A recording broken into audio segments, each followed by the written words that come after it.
Quero saudar todo o povo de Deus com a paz do Senhor, também a todos aqueles que se chegam a nós através da gravação deste vídeo, você que está lá em casa agora, se preparando para assistir à palavra de Deus, que Deus o possa abençoar, que Deus o possa derramar graça e misericórdia sobre a sua vida e que Deus lhe abra o espírito e lhe dê entendimento para compreender tudo aquilo que vai ser falado aqui esta noite.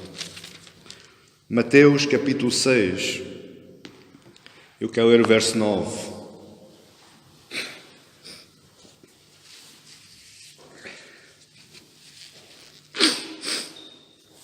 Mateus capítulo 6, verso 9.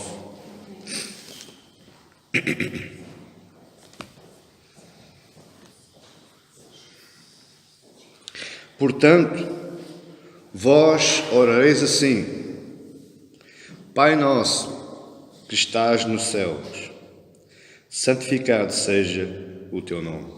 Só até aqui.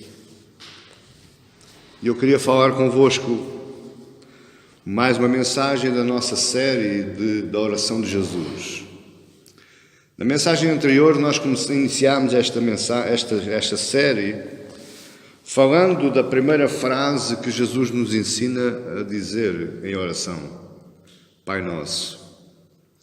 Mas antes eu quero falar convosco algumas coisas, antes de entrar propriamente na mensagem e lhe dar um panorama da mensagem anterior.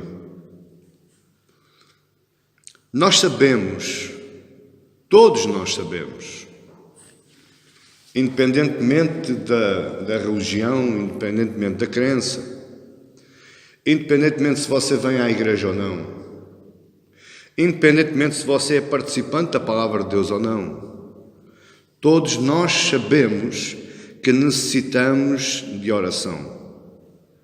Os cristãos sabem que necessitam avidamente de oração. Mas aqueles que não são cristãos, aqueles que não acreditam em Deus, eles sabem que têm que orar. Eles dizem: eu tenho que rezar para que as coisas me deem certo. Portanto, eles têm consciência interna que necessitam de oração. Então, generalizando isto, todo o povo, toda a raça humana, ele sabe que precisa avidamente, que necessita avidamente de oração. Mas a grande pergunta está aqui: como orar? Como é que eu oro? Se você for a algumas livrarias, nomeadamente de vertente católica, você facilmente encontra nas prateleiras vários livrinhos de bolso, livros pequeninos que têm orações já pré-concebidas. E as pessoas utilizam esses livros porque diz lá: quando dói o dente é esta oração àquele santo, quando dói a cabeça é esta oração àquela santa, e por aí fora, você está a olhar para mim assim muito sério, mas é verdade. Existem livrinhos de bolso já pré-organizados para quando você tem um problema na sua vida, um problema específico, uma dor, você tem um santo e a maneira de orar esse santo. Mas aquilo que a Bíblia diz não é isso. É aquilo que Jesus está aqui falando, nos versos do 9 ao 15, Ele está nos ensinando a oração perfeita. Como orar ao Pai, como me chegar ao Pai. Orar, meus amados irmãos, é algo que se aprende da mesma forma como uma criança aprende a andar e a falar. Quando você chega à igreja pela primeira vez, quando você converte a Cristo, você parece uma criança cambaleante. Você não tem sustentação na oração. Você faz uma oração cambaleante, troca tudo, mistura tudo. Não, às vezes nem sabe o que é que há a dizer. Engasga-se nas próprias palavras. Porquê? Porque a oração, para nós orarmos, nós temos que aprender a orar. Exatamente igual a aprender a andar ou a aprender a falar. E nós aprendemos a orar vendo os outros orar. Nós eu já tive muitas situações em que, e agora como é que eu vou orar? Dá-me lá uma dica. Não. Para orar não há dicas. Porque da mesma forma como você fala com a sua mãe, com o seu pai, com o seu filho, com a sua filha, da mesma forma é falar com Deus, é falar, orar é falar. A palavra orar, ou a palavra falar vem de orar. Eu presentemente estou a orar para vocês. Oração é falar, é proclamar, é apresentar, é dialogar, chame-lhe o que você quiser, mas oração é isto. E para nós orarmos, nós temos que aprender. E ninguém melhor que o Senhor Jesus para nos ensinar a orar. A outra maneira de nós aprendermos a orar, tirando esta oração, tirando todas as orações que Jesus fez, você tem um exemplo como se ora. O capítulo 17 do Evangelho de João nos mostra claramente como é que Deus fala com o Pai. Ele fala com o Pai abertamente e expõe-lhe todos os seus problemas e todas as suas súplicas são apresentadas naquela oração.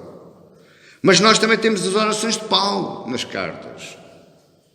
Nós temos as orações de Davi. Davi era um pedincha. Davi passava a vida a pedinchar a Deus, a clamar a Deus. Essas orações você também pode aprendê-las, tirar ilações dessas orações para a sua vida. E depois temos o livro dos livros das orações, é os Salmos. E ontem li um comentário que achei muito curioso, ainda por cima vindo da parte de quem veio, mas achei curioso como é que há pessoas que dizem coisas dessas. E esse nosso irmão, ele diz já no seu comentário que o livro dos Salmos não serve para nos ensinar a meditar e orar e não serve para nos ensinar a cantar. Ora, o livro dos Salmos são cânticos. O livro dos Salmos são orações, são expressões da alma levadas diante de Deus, expressões de toda a espécie de situação da vida. Na alegria, na tristeza, na doença, na saúde, na fartura, na pobreza. Quando eu estou bem com Deus, quando eu estou mal com Deus. Quando eu estou bem com os irmãos, quando eu estou mal com os irmãos. Tudo lá está explícito e tudo aquilo são orações. Aliás, o livro dos Salmos chama-se o Saltério Judaico, que era cantado nas reuniões do templo. Como é que alguém diz que este livro não é orações? Oração é a expressão da alma. E nestas orações, tanto em Jesus, como em Paulo, como em Pedro, como em Tiago, como em Davi, como nos Salmos, nós vemos orações contendo pedidos e clamores a Deus. Nós vemos orações de agradecimento a Deus. Também podemos ver orações de intercessão a Deus, em favor de causas e de pessoas. Vemos como é que Moisés orou a Deus. Moisés disse: Deus, tu tens de ser justo, porque além pode estar pessoas justas, e tu vais condenar todo um povo, e lá pode haver pessoas inocentes. E sabe o que é que Deus disse? Se houver lá 100 inocentes, eu não destruo. Até se houver 50 também não destruo. E se houver 20 também não destruo. E se houver 10 também não destruo. Veja como é que é a oração. A oração é falar, é apresentar aquilo que a gente quer apresentar. Orações, aqui também na Bíblia também encontramos orações de entregas de causa. Mais Davi fazia isso a torto e direito. Era por causa dos inimigos, era por causa da família, era por causa do povo, bom. Na última mensagem, porque foi a primeira mensagem que nós estudámos neste tema, nesta série, nós aprofundámos a expressão que Jesus diz aqui, Pai Nosso. E nós vimos o que é Pai Nosso. Nós vimos que a palavra Pai, ela provém do grego, a palavra pater, quer dizer paternidade, ou então do hebraico. E essa é mais a expressão mais interessante para nós. Do hebraico, ela provém da palavra Abba. E a palavra Abba do hebraico não é pai. O tradutor da Bíblia, ele escreveu pai. mas na verdade o que Jesus queria dizer aqui era paizinho, pai querido, como nós dizemos cá em Portugal, papá, ou lá no Brasil, papai. É aquele sentimento de pai, mas aquele pai muito meu, muito próximo, muito íntimo. Você está entendendo isto? É a expressão que Jesus utiliza. Nós vimos também que o Deus a quem nós oramos, Ele é o nosso Abba, é o nosso Pai, somente pela sua graça. Nós vimos lá aquela passagem de Mateus 7, capítulo, versículo 11, que diz: se vós, pois, sendo maus pais, sabeis dar boas coisas aos vossos filhos, quanto mais vosso Pai, que está nos céus, dará bens aos que lhe pedirem. Vemos que Deus dá pela graça, Deus é Pai pela sua graça, pela sua longanimidade, pela sua bondade, pela sua extrema santidade. Aprendemos também que por termos um Pai, nós também temos irmãos. Lembra-se que eu disse que quando nós oramos em comunidade, nós podemos dizer Pai Nosso, mas esta oração é minha. Esta oração não é para ser recitada como uma cerimónia. Geralmente nos funerais utiliza-se muito esta oração, por qualquer igreja. Esta oração não é para recitar em cerimónias. Esta oração não é para recitar na igreja porque apetece-me dizer o Pai Nosso. Não, nós podemos recitar o Pai Nosso, nós podemos ler esta passagem, mas ela não serve de uma oração, porque esta oração do Pai Nosso, esta oração que Jesus me ensinou, é uma oração minha, é uma intimidade minha e Deus. Portanto, em vez de dizer Pai Nosso, eu posso dizer meu Pai, meu Paizinho, Pai meu, Pai querido. Você está entendendo isto? Porque Ele é Deus. E por termos um Pai, a comunidade cristã, os cristãos, aqueles que foram adotados por Deus, por termos um Pai, então logo temos que nos lembrar que temos irmãos e devemos a esses irmãos todo o nosso amor fraternal. Por causa de nós termos um Pai, nós temos a graça de Cristo que nos torna filhos ou nos tornou filhos. Foi através da graça de Cristo, foi através da conclusão da obra redentora de Cristo que houve a oportunidade de eu me tornar filho de Deus. Antes eu nunca podia, porque havia um véu que me separava. Havia aquilo que se chama pecado que me separava. Mas a graça veio cortar o véu, a graça veio aplacar a santa e justa ira de Deus, e assim Deus me pôde tornar filho por adoção. Por isso é que eu digo que não foi você que procurou Deus, foi Deus é que o procurou a si. Você estava enfiado num orfanato que se chama escravatura do pecado. E Deus sai do seu trono e entra dentro desse orfanato e vai lá e adota-o. Portanto, não foi você que escolheu Deus, foi Deus é que foi lá e escolheu a si, adotou-o. Nós vimos que temos o amor de Deus Pai e através desse grande amor, está lá em João 3,16, Ele nos adota em Cristo Jesus. Nós somos adotados não porque nós merecemos, não porque nós fazemos muitas molas, não porque nós somos muito bonzinhos, mas nós somos adotados porque cremos e aceitamos e seguimos e amamos a Cristo. Por isso nós fomos adotados. E temos também a comunhão do Espírito Santo, que nos torna uma família que vive em comunhão na graça e no amor de Cristo. Você só é minha família porque você ama o mesmo que eu amo. Você adora ao mesmo que eu adoro. Mas essa ideia, essa comunhão, essa ligação que nós temos, essa ligação empática que nós temos, ela é dada através, ela é objetivada, ela é fornecida por causa do Espírito Santo. Porque o Espírito é um só. Uma só fé, um só Espírito, um só corpo. E agora entramos no segundo tema da segunda mensagem desta série. Primeiro vimos Pai Nosso e agora que estás no céu. Que estás no céu. Esta expressão do que estás no céu, ela tem gerado toda a polémica possível e imaginária que você possa colocar aí na sua cabeça.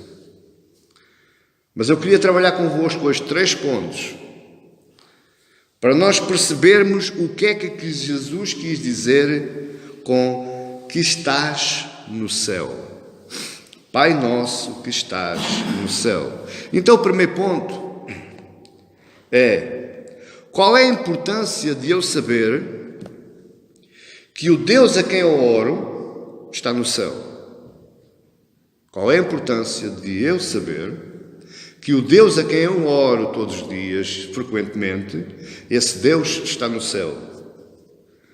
Em primeiro lugar, nós temos que perceber algo muito importante.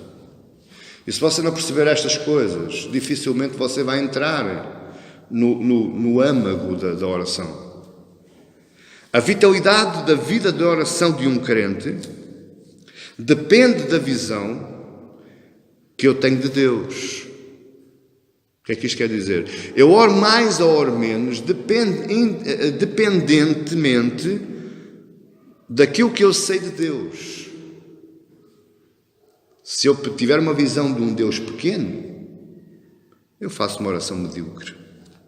Se eu tiver uma visão de um Deus grande, majestoso, Criador do céu, da terra e do mar e de onde Ele existe, daquele que desenrola o firmamento a palmos, daquele que pesa o pó da terra em balança de precisão, daquele que mede os oceanos. Se eu tiver essa visão no meu coração, então a minha oração vai ser do tamanho dessa visão. Você está a entender? Ou seja, eu vou desejar muito mais vezes orar a Deus tendo uma visão grande de Deus, ou conhecendo a grandeza de Deus. A visão que eu tenho de Deus me impele ou me rouba a vontade que eu tenho de orar. Há muitos que dizem assim: mas porquê é que eu oro tão pouco? A resposta é: porque você conhece muito pouco a Deus. Amém, igreja? Pessoas que não oram, ou que não conhecem a Deus, ou que não têm a visão correta de Deus, elas têm uma vitalidade, uma vida medíocre, são mornas. As suas orações não têm fundamento, não têm sumo. É um erro, meus amados irmãos, e muitos caem nesse erro. Por exemplo, vindo aqui à frente, aqui à tribuna e fazendo oração pelo povo, existem muitos que caem no erro de fazer grandes orações, muito bem elaboradas, palavras muito bem escolhidas, muito contexto, mas essa oração não passa daqui deste teto. Porque eles estão orando não para o Deus grande, ou não estão orando bem com uma grande oração para o Deus grande, mas eles estão orando para mostrar aos outros que sabem orar. Você está a entender? A oração tem que passar do teto. E para ela passar do teto, ela tem que ser direcionada a quem direito. Não é ao povo que está sentado na igreja. É ao Deus que está no céu. Portanto, ela tem que sair deste teto. Muitos oram mornamente, para não dizer friamente, pela falta de consciência de quem é o Deus a quem estão orando. Eles não conhecem Deus. Eles fazem de Deus uma coisa corriqueira, uma coisa banal. O Deus deles é o Deus do domingo. Domingo de manhã ou domingo à noite. Você está entendendo isto? O Deus deles é o Deus da aflição. Porque deixe que eu lhe diga uma coisa aqui em forma de uma coisa engraçada. Não existe ninguém que não acredite em Deus. Não existe ateu. Isso ateu é uma invenção. Porque quando o pastor alemão salta da cerca, toda a gente grita por Deus, seja ele cristão ou não. Mas isso não quer dizer que ele conheça a Deus. Ele tem o hábito de Deus, mas não conhece Deus. Pensamentos monótonos de Deus tornam a nossa vida vazia, enfadonha. quando a minha visão não alcança mais, a minha vida se torna monótona, sem sentido, repetitiva. Pensamentos pequenos de Deus tornam a minha vida medíocre, minúscula. Amado irmão, pense de Deus um Deus grande. Eu tenho a certeza que quando você sair daqui esta noite, no final de ouvir esta mensagem, a sua visão de Deus vai ser ampliada. Porque você não adora um Deus qualquer. Você adora o Deus Criador, ao Supremo, ao Altíssimo, ao Deus dos deuses, ao Senhor dos senhores, ao Rei de todos os exércitos. Você está entendendo o que eu estou dizendo? Não é um Deus qualquer. As grandes orações bíblicas que eu falei aqui na Bíblia, onde nós podemos aprender e tirar alguns exemplos, essas orações levam a marca de quem tem uma grande consciência de Deus. Davi, Paulo, Samuel, Elias, Eliseu, Pedro, Tiago, João, o próprio Jesus, eles sabiam que eram Deus. Eles sabiam quem era o Deus que eles adoravam. Eles sabiam a quem é que estavam orando. Portanto, as grandes orações, ela leva à marca da grande consciência que eu tenho de Deus. É muito importante para si e para mim hoje que me está ouvindo, você saber e conhecer qual é a grandeza de Deus. Por isso é que Jesus diz, Pai Nosso. Este Pai é o Pai da humanidade. Este é um Pai que não está somente numa habitação de um prédio, num apartamento. Ele está aqui. A paternidade dele abrange o mundo inteiro. Abrange milhões de pessoas. Milhões de crentes que por este mundo fora estão clamando e orando a Ele, e Ele está atento a todos eles. Já diz o profeta Ezequiel que os olhos de Deus estão atentos e os olhos e os ouvidos de Deus estão atentos às orações que se fazem neste lugar. Portanto, nesta expressão Pai Nosso, nós vemos, primeiro, a qualidade do amor de Deus. É um amor que abrange, é um amor abrangente, é um amor que não faz acepção de pessoas, é um amor que não tem escolhas, não tem seleções, não tem predileções, não tem preferidos. É um amor de qualidade excelente, porque Deus amou o mundo de tal maneira. E depois, além de ter um amor de qualidade, ser um amor de bastante qualidade, é profundo. A expressão Pai Nosso nos mostra a profundidade do amor de Deus. E para que você entenda a qualidade e a profundidade, entenda isto que eu lhe vou dizer.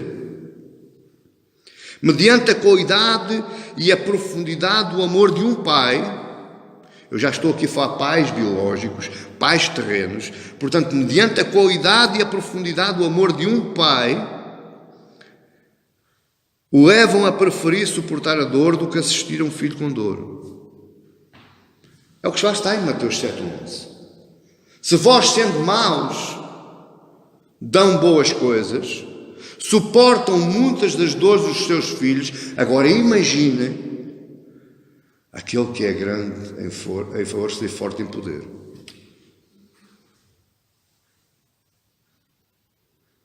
Aquele que chama as estrelas todas pelo seu nome. E quando a chama de uma vem a faltar, aquele que está nos céus. Mas aqui Jesus agora vai ensinar que, portanto, vós orareis assim, Pai Nosso. Ele ensinou-nos a profundidade, a qualidade e tudo aquilo que o amor de Deus implica na nossa vida. Mas Ele agora vai dizer que este Pai Nosso está no céu. E aí é que entra a controvérsia. Aí é que muitas vezes as pessoas por não conhecerem Deus, por não saberem quem é Deus, por não saberem as características exclusivas de Deus, elas fazem umas invençõezinhas de vez em quando. Fazem uns filmes de ficção científica. Repare, Jesus nos mostra não somente um Pai amoroso, Pai Nosso, mas este Pai amoroso é também um Pai grandioso, eterno. O amor dele não finda, não tem começo, não tem meio, não tem fim. O amor dele é eterno, ele ama sempre da mesma forma. Diz a Bíblia que quando ele perdoa nunca mais se lembra, ele esquece facilmente.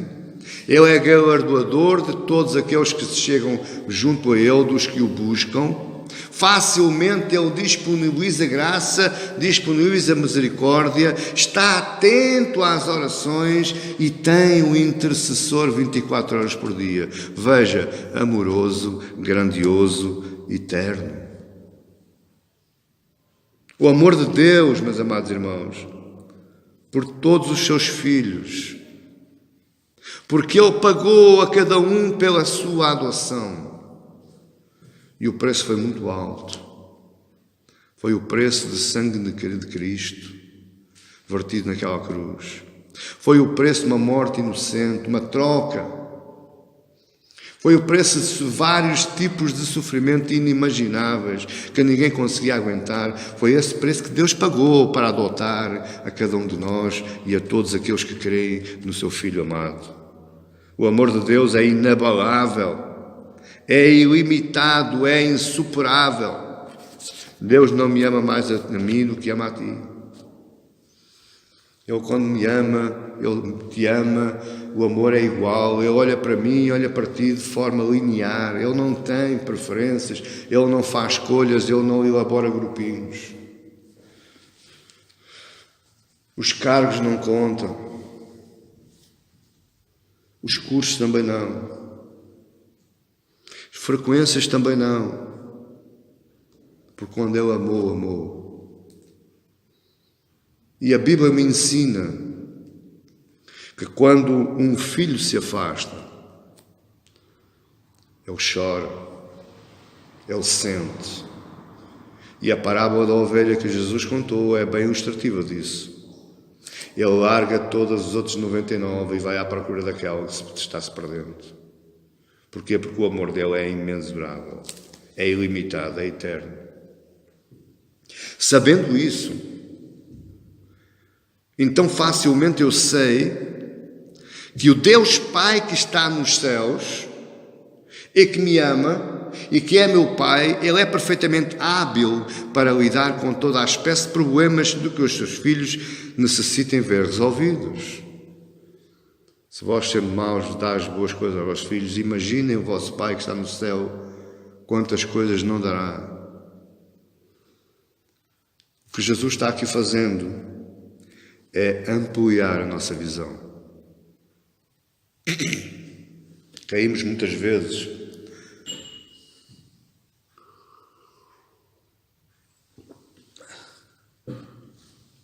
e eu já caí muitas vezes no erro de imitar Deus. Não vale a pena, o caso está encerrado, já nada vai voltar para trás, ninguém pode resolver. Quantas vezes nós dizemos já isso? Estou desgraçado, não há volta a dar. Isso chama-se limitar Deus. E o que nós necessitamos hoje, meus amados, é ampliar a nossa visão. O que nós necessitamos hoje é de conhecermos quem Deus é realmente. Porque muitos de nós ainda andamos na ilusão de um Deus dentro da igreja. Deus só fala, só funciona quando a igreja está a funcionar. Deus está aqui, sentado numa cadeira, Ele está à minha espera quando eu chego. Coisas assim dessas. E você vai perceber porque é que eu estou falando isto. Porque Deus está no céu. Mas eu já lá vou, que eu não me quero adiantar na mensagem. Você já está aí com o ouvidinho aberto, eu sei. Que céu é este, não é? Você está a perguntar que céu é este. Eu sei que está a perguntar, mas eu já lá vou. Mas a nossa visão tem que ser ampliada. Porquê? Porque a importância de eu saber que Deus está no céu está implementada nesta mesma visão ampliada. Se eu tiver pleno conhecimento que Deus está no céu, a minha visão começa a ampliar-se, eu começo a ver um Deus grande e não um Deus limitado aqui ao espaço. Exatamente como a Igreja Católica faz e outras igrejas fazem, limitam Deus ao espaço. É o templo, é o santuário, é o altar-mor, é a morada de Deus. Espera, calma, a gente já lá vai. Isso são visões reduzidas, limitadas. E o que Jesus quer hoje, e a lição que nós temos de tirar hoje, é de ampliarmos a nossa visão em relação a Deus. Você porquê? Porque você... E a pergunta é... Facilmente eu respondo a essa pergunta. Porquê é que a minha vida de oração está morna? Porquê é que eu nem sempre quero orar? Porquê é que nem sempre tenho vontade? Eu sei que há diversas circunstâncias na vida que trabalham connosco, trabalham com os nossos sentimentos, trabalham com as nossas emoções, e a carne começa a ser mais forte que o espírito, e nós sabemos que existe uma guerra entre a carne e o espírito. E quando os sentimentos e as emoções começam a falar mais alto, o espírito começa a ficar para trás, e a oração também. Mas em muitos casos não existe essa circunstância dos sentimentos e das emoções. O que existe é que eu não oro tanto porque o meu Deus é um Deus pequeno. Eu vejo um Deus pequeno. Eu vejo um Deus do culto da manhã, eu vejo um Deus do culto da noite. Eu vejo um Deus só quando abro a minha Bíblia. Eu vejo um Deus que quando eu pôs a minha Bíblia na secretária, Deus está ali. E então eu só vou orar quando eu pegar na Bíblia. Você está a entender?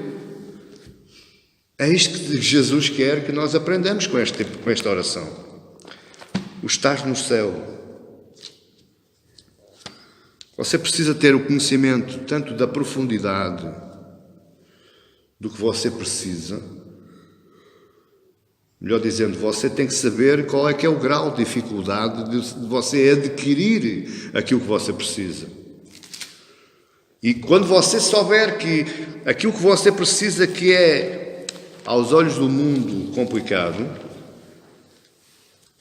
nas suas forças, impossível, então aí você vai entender que existe um Deus grande que o pode atender. Ou que só um Deus grande o pode atender. É o caso, por exemplo, que nós vemos aí no dia 13 de maio e infelizmente no dia dos meus anos, dia 13 de outubro, as peregrinações a Fátima. Os problemas destas pessoas são tão grandes que elas não podem resolver. Mas elas colocam a visão em algo que é superior a elas. Só que esse algo que é superior a elas ainda é inferior ao nosso Deus. Ainda existe um Deus maior. Mas em segundo lugar, o que é que significa dizer que Deus está no céu? Pastor, o que é que eu posso aprender com essa expressão? Que estás no céu. O que é este céu? Aonde é este céu? Entenda uma coisa. Deus é espírito. Ele não é carne, ele não tem corpo, ele não tem forma. Eu sei que a Bíblia me diz que às vezes ele tem certas epifanias, ou seja, aparições em forma de homem. Mas Deus toma a forma que ele quer, mas ele não é homem, ele não tem forma, ele não tem corpo. Deus é espírito. Deus é também um dos atributos exclusivos dele que mais ninguém tem. Até o diabo não tem esse atributo, que ele é onipresente. Ele está em todo lugar ao mesmo tempo.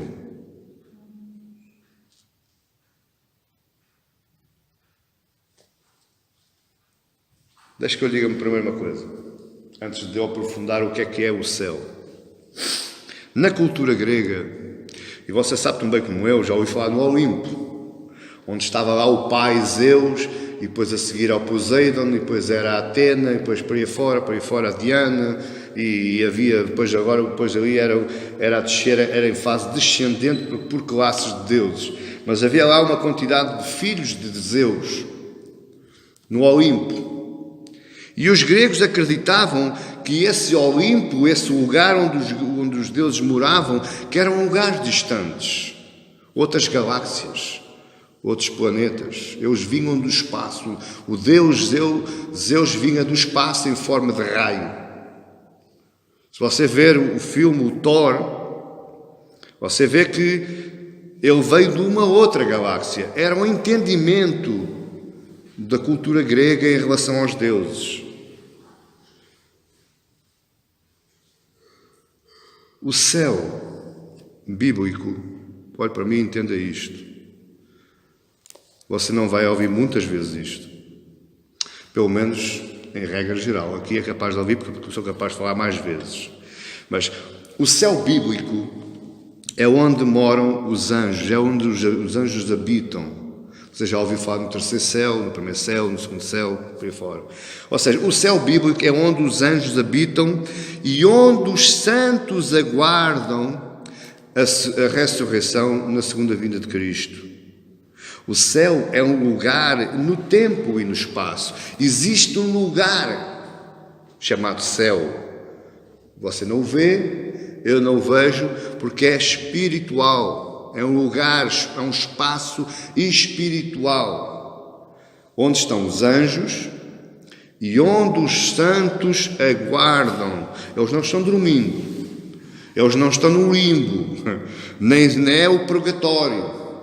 É um espaço, um lugar espiritual, onde os santos, e nós, quando morremos, enquanto Jesus não vier, se formos santos, se formos mesmo filhos dele, é o lugar onde nós vamos aguardar a ressurreição na segunda vinda de Cristo.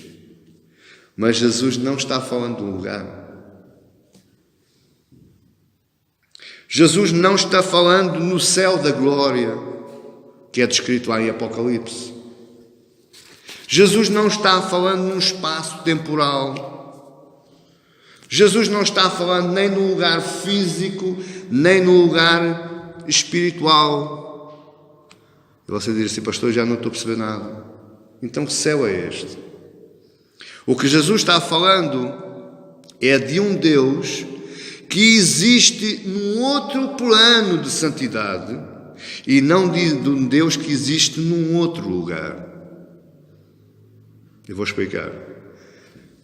Deus, o nosso Pai, o Pai do nosso Senhor Jesus Cristo, Ele não habita num lugar. Quando nós falamos no trono da graça, isso é talvez levado pelas nossas emoções, porque nós adoramos a um rei majestoso, e então queremos ver um rei sentado no trono. Mas Ele não está num trono. Ele não está num castelo, num palácio. O que Ele está é num outro plano de santidade. Ou seja, Ele é tão santo, tão santo, tão santo, que está muito para além da nossa santidade. Você está entendendo? Deixe-me ler Isaías 57,15, a ver se nós percebemos. Porque assim diz o alto e o sublime, que habita na eternidade. A eternidade é algum lugar? É um país? É um planeta? É um astro? Não, Ele habita na eternidade, num outro plano, e cujo nome é santo. Num alto e santo lugar habito, como também o contrito e abatido de espírito, para vivificar o espírito dos abatidos e para vivificar o coração dos contritos. Então onde é que está Deus? Onde é que mora Deus? Onde é que habita Deus? Eis que eu lhe dei a resposta. Deus não está nem longe, nem está perto. Ele é eterno e grande em sua santidade. Deus não está lá, nem está aqui. Deus habita no coração dos seus filhos. Só que este céu que Jesus fala é o plano de santidade, porque Ele é o santo dos santos. Ele está num outro plano que nós nunca vamos poder alcançar. A Bíblia não me fala, e eu oro a Deus e clamo a Deus por isso, que isso seja verdade, mas a Bíblia não me fala. A Bíblia fala-me em glorificação lá. Justificação, regeneração, santificação, glorificação. É o último estágio do crente. Mas a Bíblia não diz que a glorificação, que é a santificação igual à santificação de Deus. A Bíblia não diz. Eu duvido muito, seja. Porque Deus está num outro plano. Embora lá nós fiquemos glorificados, com o corpo glorificado, em plena santidade, porque lá não há pecado, mesmo assim eu acredito que ainda não estamos no plano de Deus. Ou seja, Deus está muito à frente na sua santidade. O que é que quer dizer Jesus então? Quer dizer que Deus está no céu, é o mesmo dizer que Deus está num outro plano, que é e será sempre diferente do nosso. Portanto, quando eu digo Pai nosso que estás nos céus, eu estou dizendo Pai nosso que és santo, santo eternamente. Está a vir agora a ideia? Esse é o Deus que você adora. Esse é o Deus que você ama. Ele é santo. E nós somos pecadores. E por ser santo, é Ele que tem a capacidade de procurar pecadores para os vivificar e purificar, como está lá em Isaías 57, como está em Efésios 2:1, como está na carta aos Gálatas, como está em Romanos, como está em Hebreus e como o próprio Jesus nos ensina. Porque Ele é santo e nós somos pecadores. É só por causa disso que Ele está no céu, está num outro plano, está numa outra estágio, numa outra etapa, chame-lhe o que você quiser. Para você entender isso, você tem que ampliar a sua visão. E Jesus quer ampliar a nossa visão.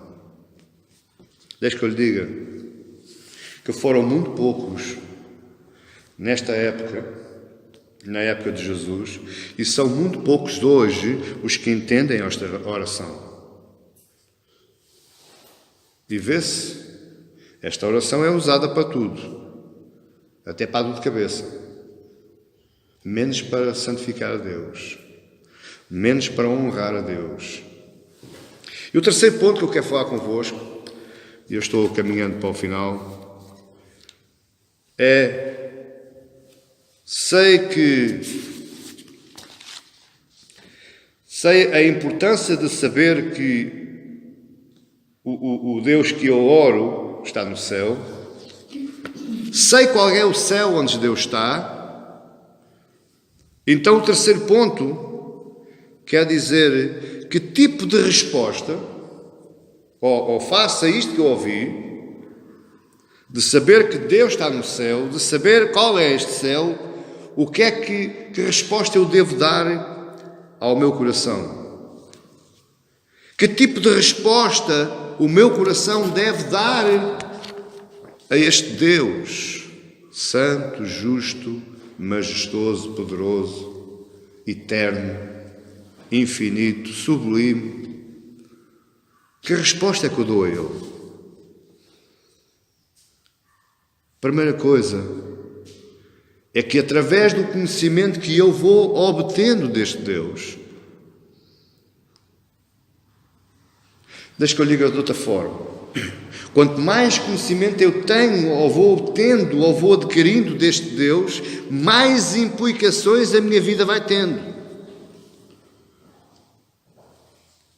Não é fácil.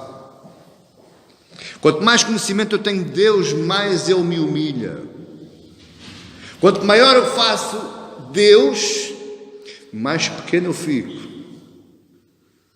Não é por acaso que João Batista diz: importa que Ele cresça e eu diminua. Quanto mais eu conheço Deus, mais pequeno eu vou ficando. E quando eu digo pequeno, não é para você vai agora encolher tipo pigmeu. Não, o orgulho é que vai descendo. A arrogância vai desaparecendo. A prepotência, o síndrome do egocentrismo começam a se desvanecendo exatamente a nevoeiro quando vem o sol. Eu conheço a Ele vai sendo grande e eu vou sendo pequeno. Quanto mais eu conheço a Deus, mais quebrantado eu vou ficando. Quebrantado vem da palavra contrito. E o que é contrito? Contrito existia antigamente os cavalos de batalha, ainda hoje. Existem, por exemplo, na Inglaterra, existem os cavalos de ataque, onde as forças de intervenção policial usam cavalos. Esses cavalos têm por ensinamento, tratamento, treinamento, que eles podem ouvir todo o barulho que houver ao seu lado, mas eles continuam sempre avançando.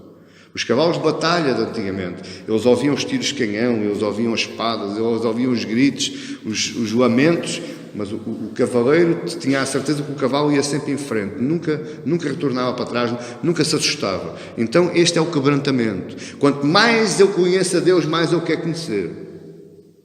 Quanto mais eu conheço a Deus, mais eu vou. Você está entendendo?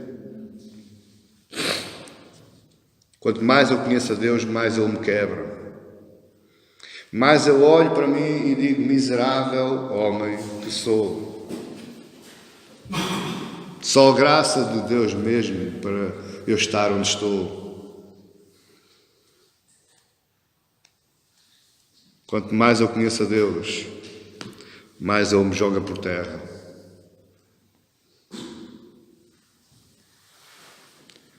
Porquê é que Jesus ensinou esta oração deste tipo, deste calibre, desta profundidade?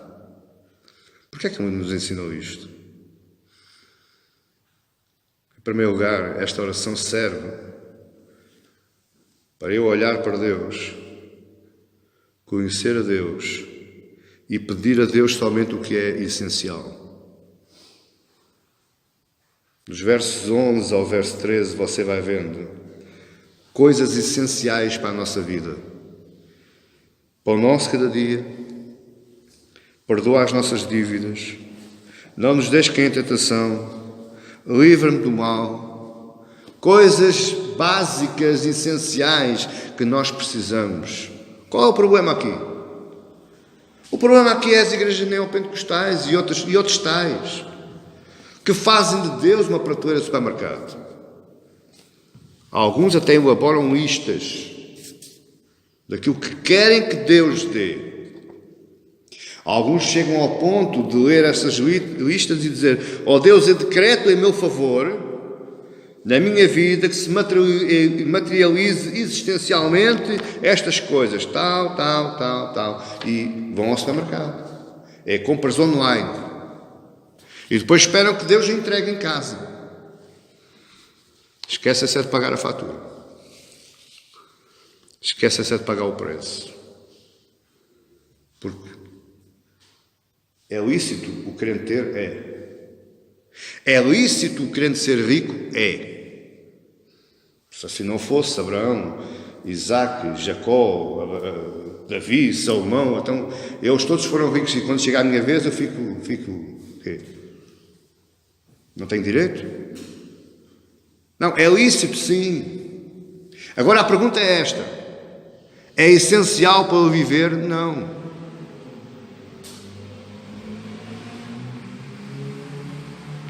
Eu não quero que a minha vida sirva de exemplo para... Aliás, nem pode ser de exemplo para ninguém. Mas eu, lá atrás, antigamente, quando eu às vezes abria a arca frigorífica, ou ia à porta da despensa, abria, ou ia ver o extrato bancário, eu entrava em desespero. Porque eu ia logo correr a Deus: Senhor, ajuda-me a eu abastecer a minha casa, que é para sustentar a família. Mas eu não estava preocupado com a família. Eu estava preocupado porque eu estava a ver as coisas a diminuir. Claro que Deus é tão misericordioso que eu nem sei como é que Deus consegue ainda olhar para mim. Hoje, é lógico que eu vou ao pé de Deus: Senhor, olha a minha casa. Mas, meu amado irmão, deixe que eu lhe diga, eu já passei fome dentro da minha casa. E nem por causa disso a minha fé abalou. Sabe porquê? Porque eu ainda não morri.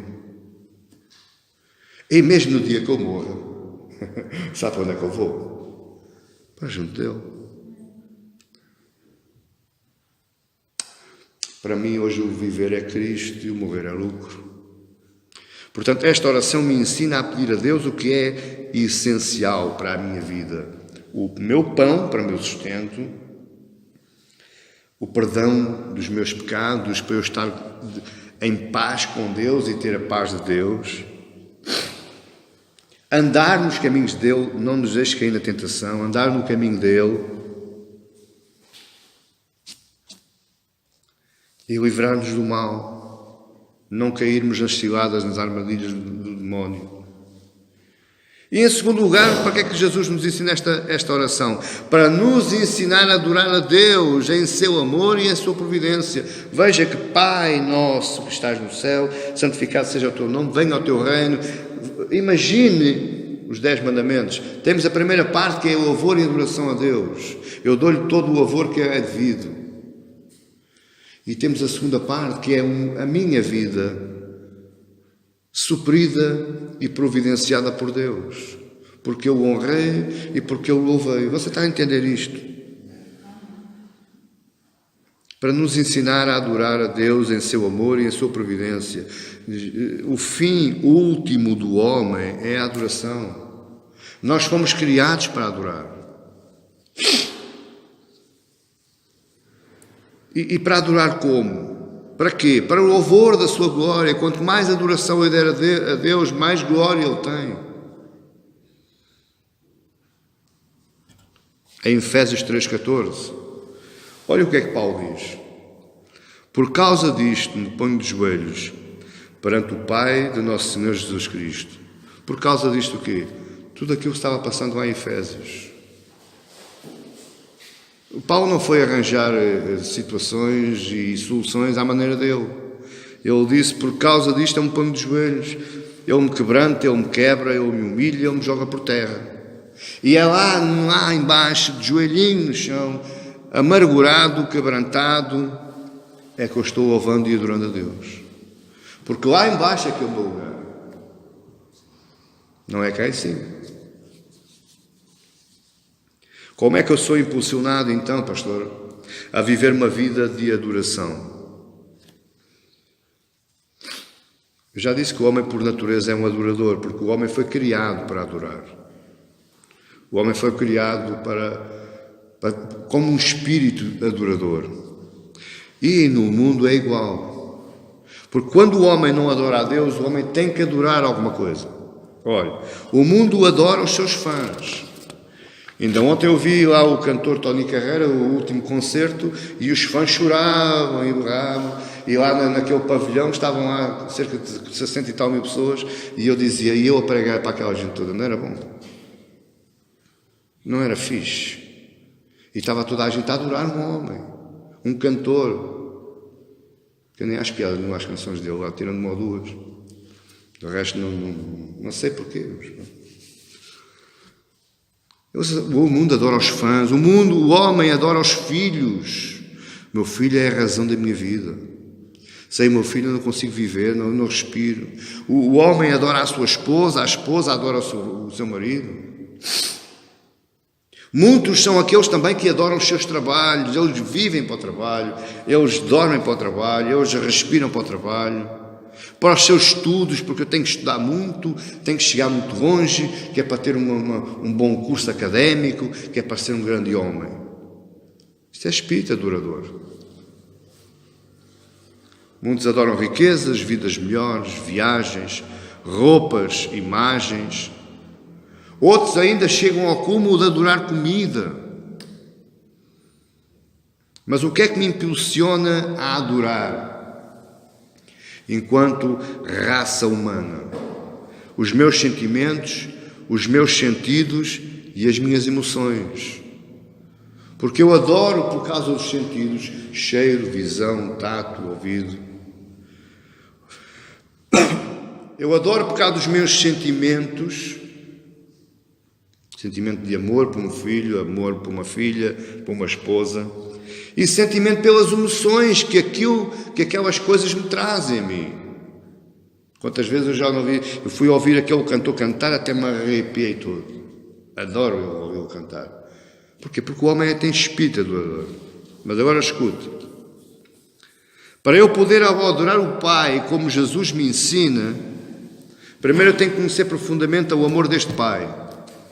Eu tenho que conhecer que amor é este, que profundidade, qualidade de amor é este. Segundo, eu tenho que conhecer quem é este Pai.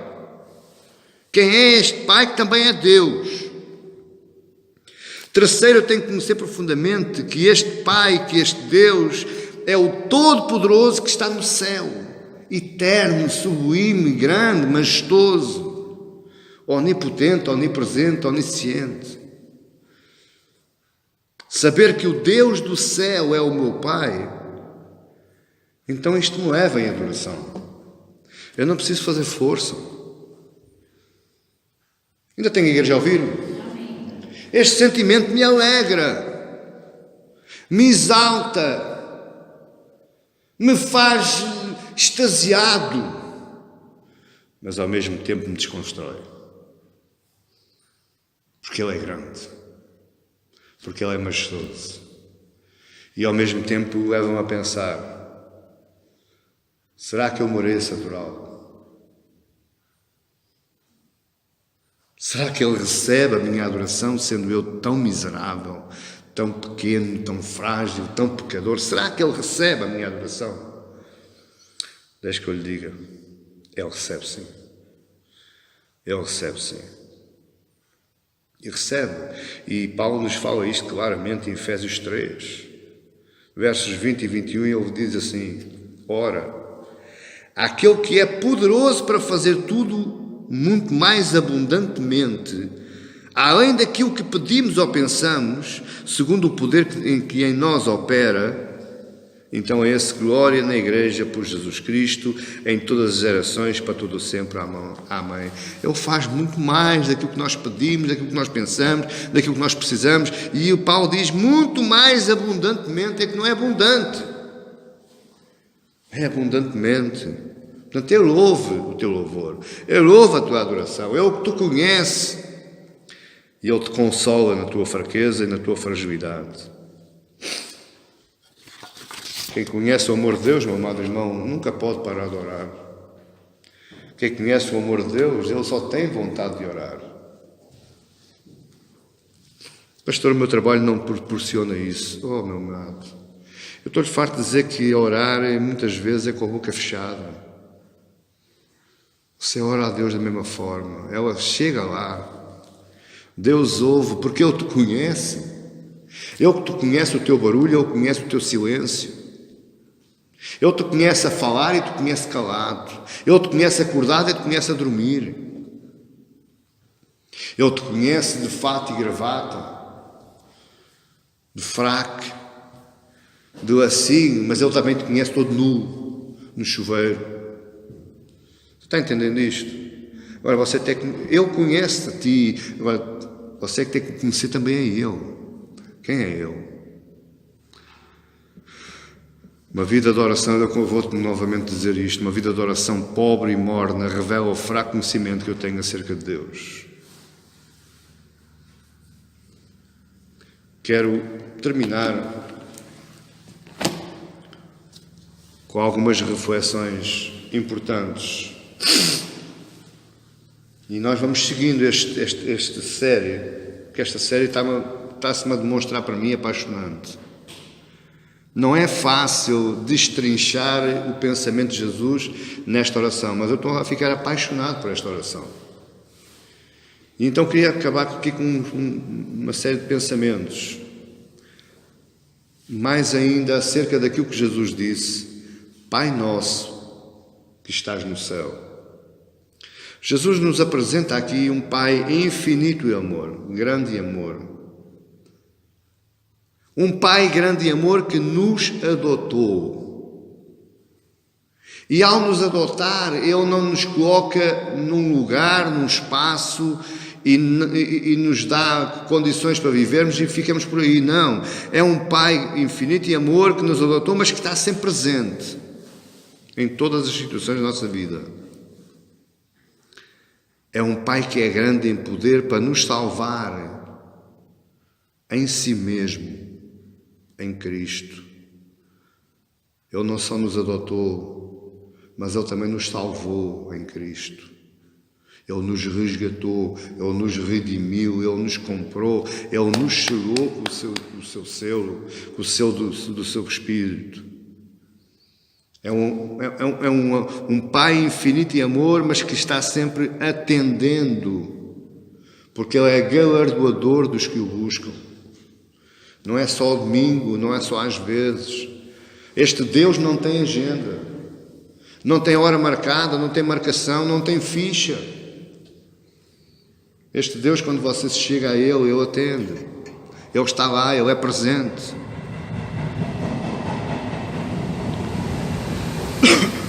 Então, se o meu Pai é o Pai Celestial, o Pai grande e infinito em amor, então Ele não tem limitações. Ele não é um Pai limitado. Ele não tem inadequações. Ele não é um Pai inadequado.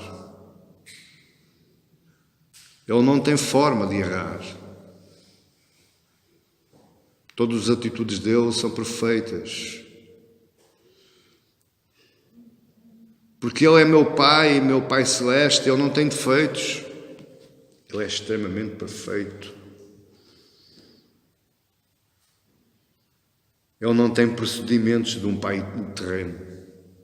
Você lembra-se de dizer na mensagem de manhã que muitas vezes a imagem de um pai nos causa angústia, nos causa sentimentos de tristeza, porque nem sempre tivemos uma vida boa da parte do nosso pai, nem sempre tivemos a companhia do nosso pai, nem sempre tivemos o aconselhamento do nosso pai, nem sempre tivemos o amor, a amizade, a camaradagem, a intimidade do nosso pai terreno, mas ele não tem procedimentos de pai terreno.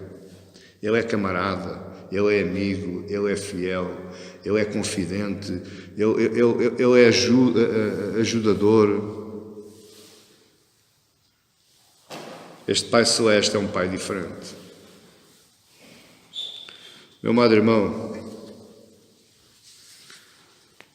sinceramente eu desejo que esta série nos traga alguma verdade à nossa vida. Que esta série também nos impulsione a fazermos aquilo que não estamos habituados a fazer, que é orarmos, falarmos com Deus, colocarmos toda a nossa vida. Pastor, mas Ele sabe. Qual é o problema? Eu também sei a vida do meu filho, mas eu gosto que Ele fale comigo. Você está entendendo? Ele sabe a nossa vida. Mas o que é que Ele quer? Camaradagem. A Bíblia diz que Ele é parceiro, Ele gosta de fazer parcerias connosco. Ele gosta de fazer sociedades connosco. Ele gosta de comprar desafios connosco. Então, o meu desejo é que isto o impulsione. Você abra a sua visão, você abra o seu espírito, tenha uma visão ampliada de quem é Deus. Não é aquele Deus que abre o mar vermelho, aquele Deus que faz os grandes milagres, ressuscita mortos. Não, esqueça isso. Isso é tudo secundário. O mais importante é Deus no seu coração. Aquilo que Deus faz no seu coração. É bom adorar a Deus por causa dos milagres? Claro que sim.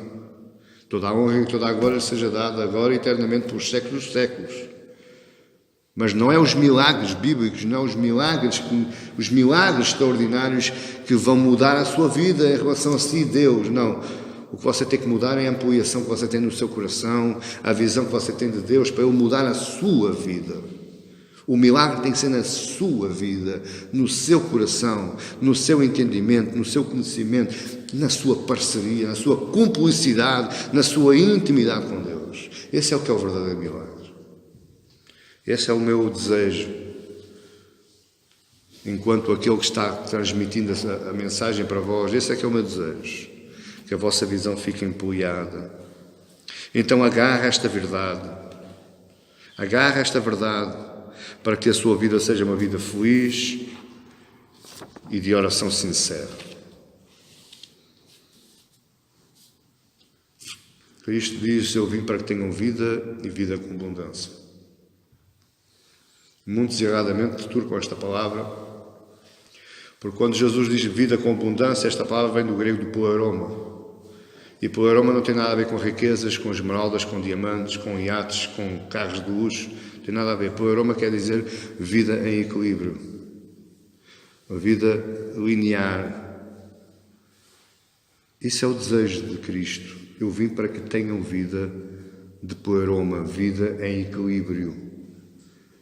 E quando você tem uma visão de quem é Deus na sua vida, o tipo de amor que Deus lhe dá, lhe transmite, quem é o Pai, onde é que Ele está, essa vida em equilíbrio transforma-se existencialmente real.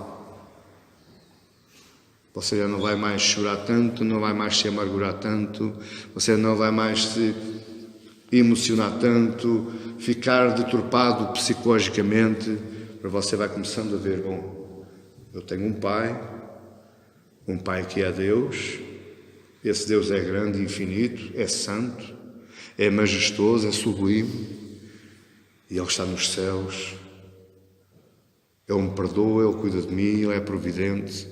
Isso vai fazer todo o sentido para a sua vida. Amém? Gostava de convidar todo o mundo para ficar de pé. E oremos agradecendo a Deus esta palavra. Senhor, Pai nosso, que estás no céu. Muito obrigado, Senhor, porque nos deste esta palavra de conhecimento. Muito obrigado, Senhor, porque nos abriste, Senhor, as tuas portas e nos deste a oportunidade de conhecermos um pouco melhor. Mas nós pedimos, Senhor, continua sempre dando. Continua sempre ampliando a nossa visão, nos dando a oportunidade de conhecer cada vez mais. Embora esse conhecimento nos humilhe, nos quebrante, nos quebre, nos jogue por terra. Mas, Senhor, abre, Senhor, o nosso coração. Queremos Te louvar, queremos Te adorar, queremos, Senhor, agradecer. Queremos, Senhor, prestar toda a honra e toda a glória. Porque Tu és o nosso Pai, porque Tu és o nosso Deus e porque Tu estás no céu. Glorificado sejas, Pai, em o nome de Jesus. Amém e glória a Deus.